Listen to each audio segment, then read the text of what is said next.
بسم اللہ الرحمن الرحیم۔ درود نبی اکرم صلی اللہ علیہ وآلہ وسلم کی ذات بابرکت پر۔ ابو وحید سٹوریز آفیشیل میں آپ سب کو خوش آمدید۔ آج کی ویڈیو میں انسانوں کی پیدائش سے ہزاروں سال پہلے کے زمانے میں جھانکتے ہیں، جب خدا کے ایک چہتے بندے کی شہرت عام تھی، فرشتوں کو بھی درس دینے والا وہ استاد جسے اللہ نے بلند مقام بخشا تھا۔ مگر پھر ایسا کیا ہوا کہ اس نے خدا سے ہی بغاوت کر دی اور پھٹکار دیا گیا۔ حضرت آدم علیہ السلام کی پیدائش سے پہلے بس دو قسم کی مخلوق آسمان پر تھی، ایک نور سے بنی ہوئی، دوسری آگ سے بنی ہوئی۔ نور سے بنی ہوئی مخلوق جو کہ فرشتے صرف عبادت کرتے تھے، اور ان میں عورتیں نہیں تھیں، نہ ہی ان کی کوئی نسل تھی، جبکہ آگ سے بنی مخلوق یعنی جنات، ان کی عورتیں بھی تھیں اور بے شمار نسل بھی چلی۔ اللہ تعالیٰ نے ان کو حمد و ثنا کے لیے بنایا تھا۔ یہ آسمانی لشکر تھے۔ ایک مسلمان پر بھی واجب ہے قرآن کو اچھی طرح سمجھے۔ جنات کی مخلوق میں ایک معزز ہستی تھا، عزازیل۔ اس نام کا مطلب ہے خدا کا عزیز۔ اسے خدا نے دہکتی سرخ آگ سے پیدا کیا تھا۔ حضرت آدم علیہ السلام کی پیدائش سے لگ بھگ 1444 سال پہلے سموم جن کی پیدائش ہوئی۔ یہ سب جنات کا بابا آدم تھا۔ سمود کو زمین پر بھیج دیا گیا، جہاں 300 سال بعد اسے اپنی طرح کی ایک جنی مخالف ملی، جس سے اس نے شادی کر لی۔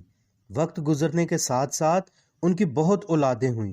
شروعات میں تو یہ اللہ کے اطاعت والے تھے اور عبادت گزار بھی تھے، لیکن یہ جلد ہی بدعمال اور سرکش ہو گئے۔ جب ان کی حد پار ہو گئی تو اللہ تعالیٰ نے کثیر جنات کی موت کا حکم فرمایا اور کثیر تعداد میں جنات مارے گئے، مگر ان میں جو نیک جنات تھے وہ باقی رہے اور ان کی نسل آگے بڑھی۔ ان جنات میں ایک مشہور جن چلیپا تھا۔ چلیپا کا چہرہ شیر کے چہرے سے ملتا تھا۔ وہ بہت زیادہ قد آور تھا۔ اس کی بیوی کا نام تلیف تھا اور تلیف کا چہرہ بھیڑیے سے ملتا تھا۔ وہ اپنے شوہر کی طرح ہی قد آور جنی تھی۔ ان کے ہاں ایک بچہ پیدا ہوا جس کا نام عزازیل تھا۔ عزازیل میں ماں اور باپ دونوں کی خصوصیات شامل تھیں۔ وہ انتہائی مکار اور سفاک اور طاقتور اور دراز قد تھا۔ وہ الگ طرح کا ایک جن تھا۔ روایت میں ہے جنات کو زمین پر بسایا گیا، اور یہ حضرت آدم علیہ السلام سے 50,000 سال قبل کی بات ہے۔ مگر پھر جب زمین جنات کے فتنے سے لرز اٹھی اور ان کی سرکشی بڑھ گئی تو اللہ تعالیٰ نے فرشتوں کی فوج کو حکم دیا، ان سرکشوں کو سزا دو۔ لہٰذا کائنات میں پہلی خون ریز جنگ ہوئی اور گھمسان کا رن پڑا، مگر فرشتوں کا وار ایسا ہوتا کہ جن غش کھا کر گرتے اور پھر مر جاتے۔ اس جنگ میں عزازیل کے جنات ماں باپ بھی مارے گئے۔ باقی بچے سرکش جنات کو قیدی بنا لیا گیا، جن میں عزازیل بھی تھا۔ فرشتے جب عزازیل کو بارگاہ الہی میں لائے تو اللہ نے حکم دیا، عزازیل کی بہترین تربیت کرو۔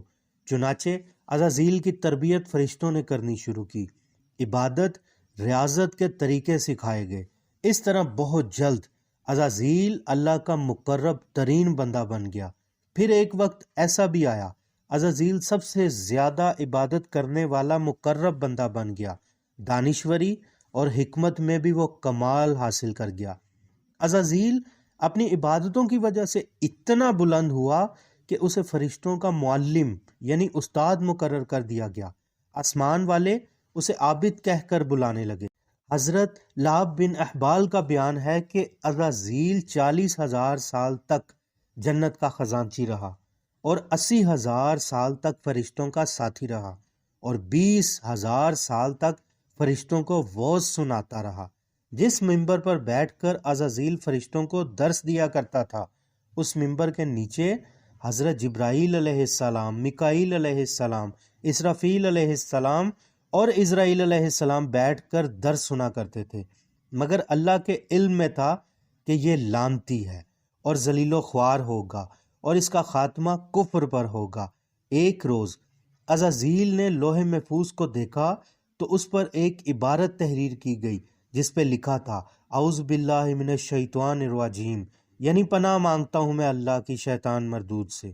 یہ عبارت پڑھ کر عزازیل 2000 سال تک روتا رہا اور بارگاہ الہی میں حاضر ہو کر پوچھا، اے اللہ، یہ شیطان کون ہوگا جس سے پناہ مانگی جائے گی، جس پر تیری لعنت ہو جائے گی؟ اللہ نے فرمایا، میرا ایک ایسا بندہ جسے ہر نعمت ملی ہوگی، ہر آرائش میں ہوگا، علم میں بے مثال ہوگا، مگر ایک حکم نہ ماننے سے وہ لعنتی قرار پائے گا۔ عزازیل ہر لمحے اسی سوچ میں اب غمگین رہنے لگا۔ اس نے التجا کی کہ وہ اس لعنتی کو دیکھنا چاہتا ہے۔ اللہ تعالیٰ نے فرمایا، تو بہت جلد اسے دیکھے گا۔ وہ سوچنے لگا، آخر ایسا لعنتی نڈر کون ہوگا جو اللہ کا حکم سننے سے انکار کر لے گا؟ اس خوف سے وہ مزید عبادتیں کرنے لگا۔ اسی طرح ہزاروں سال گزر گئے۔ ایک روز عزازیل کو معلوم ہوا کہ اللہ ایک اور مخلوق یعنی انسان کو پیدا فرمانے کا ارادہ رکھتا ہے، اور دنیا کے ہر کونے سے کھنکتی ہوئی مٹی منگوا کر خمیر گوندا گیا ہے۔ فرشتے جب اس مٹی کے بنے جسم کے پاس سے گزرتے تو ڈرتے گزر جاتے، مگر ابلیس یعنی عزازیل جب بھی پاس سے گزرتا تو اسے مارتا، کیونکہ اس جسم سے کھنکتی آواز پیدا ہوتی تھی۔ اور پھر وہ دن آ گیا جب اللہ نے حکم فرمایا، میں زمین پر اپنا نائب بنانے والا ہوں جسے مقرر کروں گا، وہ میرا حکم زمین پر نافذ کروائے گا۔ فرشتوں نے عرض کی، آپ پاک ہیں، یہ زمین پر فسنا فساد کریں گے، جبکہ ہم دن رات آپ کی تسبیح اور پاکی بیان کرتے ہیں۔ پھر اللہ نے آدم علیہ السلام کو سب چیزوں کے نام سکھائے اور فرشتوں کو سامنے کھڑا کر کے فرمایا، تم ان سب چیزوں کے نام بتاؤ۔ انہوں نے کہا، آپ پاک ہیں، ہمیں بس اتنا علم ہے جتنا آپ نے سکھایا ہے۔ اللہ نے حضرت آدم علیہ السلام سے کہا، نام بتاؤ۔ آدم علیہ السلام نے سب چیزوں کے نام بتا دیے۔ اللہ نے فرمایا، کیا میں تمہیں نہیں کہا تھا کہ میں ہر ڈھکی چھپی چیز کو جانتا ہوں، ہر راز کو جانتا ہوں؟ پھر اللہ نے فرشتوں کو حکم دیا، آدم علیہ السلام کو سجدہ کرو۔ سب فوراً سجدے میں گر گئے، مگر عزازیل نے سجدے سے انکار کر دیا۔ اللہ نے فرمایا، تجھے سجدے سے کس چیز نے روکا جبکہ میں نے تجھے حکم دیا؟ وہ کہنے لگا، میں اس سے بہتر ہوں، تو نے مجھے آگ سے بنایا اور یہ کھنکھناتی ہوئی مٹی سے بنا ہے۔ اللہ نے فرمایا، تو یہاں سے نکل جا، اب تجھ پر میری پھٹکار ہے۔ عزازیل نے کہا، اے میرے رب، مجھے قیامت تک کی مہلت دے دے۔ اللہ نے فرمایا، تجھے معین مدت تک مہلت دے دی۔ اس نے کہا، مجھے تیری عزت کی قسم، میں انسانوں کو بھٹکاؤں گا، دائیں سے بھی اور بائیں سے بھی، آگے سے بھی اور پیچھے سے بھی، اوپر سے بھی اور نیچے سے بھی۔ اللہ نے فرمایا، جو تیری مانے گا میں ان سب سے جہنم کو بھر دوں گا، تجھ پر میری لعنت ہو گئی۔ یوں عزازیل ابلیس یعنی شیطان بن گیا۔ اپنے غرور و تکبر نے اس کو ہمیشہ کے لیے مردود کروا دیا، اور اس کی ہزاروں سال کی محنت، عبادت غرور سے ضائع ہو گئی۔ اللہ تعالی ہم سب کو اپنی امان دے اور ہمیں غرور و تکبر سے بچائے، آمین۔ لائک اور سبسکرائب کر کے میرے ساتھ جڑ جائیں۔ ملتے ہیں کسی اور واقعے کے ساتھ اگلی ویڈیو میں، تب تک کے لیے اللہ حافظ۔